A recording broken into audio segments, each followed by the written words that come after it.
আলুহু তাকুন ফিতনাতুন ফিল আরদি ওয়া ফাসাদুন কাবীর। ইল্লা তাফআলুহু, যদি তোমরা তা না করো তাহলে মনে রেখে দিও বিরাট বিপর্যয়, ভাঙন, মুসিবতের সম্মুখীন তোমাদের হতে হবে। পৃথিবীর মুসলমানেরা, আজ আমরা এই দায়িত্ব পালন করছি না বলে আমাদের সামনে এই বিরাট মুসিবত এসেছে বিশ্বজুড়ে, ঠিক কিনা কর? আমার এতক্ষণের আলোচনার দ্বারা একথা আমার মনে হয় আপনারা বুঝতে পেরেছেন যে অনৈসলামিক শাসন ব্যবস্থার মূলোৎপাটন করে সেখানে ইসলামী রাষ্ট্র প্রতিষ্ঠা করাটাই হলো মুসলমানদের সবচেয়ে বড় দায়িত্ব। আর এটাই হলো জিহাদের মূল উদ্দেশ্য। কথা বুঝতে পেরেছেন?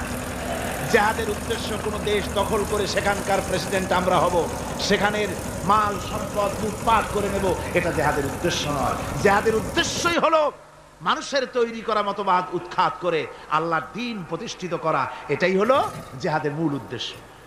আর এই উদ্দেশ্য নিয়ে পৃথিবীর মানুষ যেখানেই মুসিবতে আছে, যে জায়গায় বিপদে আছে, যে জায়গায় কষ্টে আছে, সেখানেই মুসলমানদেরকে ঝাঁপিয়ে পড়তে হবে। রাসূলুল্লাহ বলেছেন পৃথিবীর সমস্ত মুসলমানেরা হচ্ছে কাজাসাদিন ওয়াহিদ, একটা বডির মতো। মুসলমান কি? একটা শরীরের মতো। তার পায়ের তলায় কাটা ফুটলে মাথায় খবর হয়, মাথায় কাটা ফুটলে পায়ের তলায় খবর হয়। কিন্তু পায়ের তলায় কাটা ফুটলে যদি মাথায় টেন না পায়, মাথার চুল ধরে টানলে যদি পায়ে টেন না পায়, তাহলে কি হয়েছে লোকটি? জি, প্যারালাইসিস হয়ে গেছে, পক্ষাঘাত হয়ে গেছে। আমার মুসলমান ভাইয়েরা, বসনিয়ার মুসলমানদেরকে মারা হচ্ছে, বসনিয়ার নারীদেরকে ধর্ষণ করা হচ্ছে, কচি কচি মাসুম বেগুনা বাচ্চাদেরকে জবাই করা হচ্ছে। ওই খবর শুনে যদি আমার কলিজা না কান্দে, কাশ্মীরের মুসলমানদের মসজিদের ভেতরে ভারতের কাফির সৈন্যরা গুলি করে পাখির মতো মুসল্লি, নামাজরত মুসল্লি গুলিকে পাখির মতো শিকার করে দিতেছে, দুনিয়া থেকে বিদায় করে দিতেছে।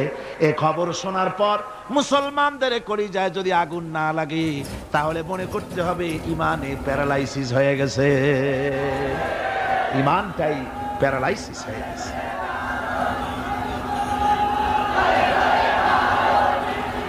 আমার আল্লাহ রাব্বুল আলামিন, আমার আল্লাহ রাব্বুল আলামিন কোরআনে কারীমের মধ্যে পরিষ্কার বলেছেন, ওয়ামা লাকুম লা তুকাতিলুনা ফি সাবিলিল্লাহ ওয়াল মুস্তাদআফিনা মিনার রিজালি ওয়ান নিসাই ওয়াল বিলদানিল্লাযীনা ইয়াকুলুনা রাব্বানা আখরিজনা মিন হাযিহিল ক্বরিয়াতিয যালিমি আহলুহা।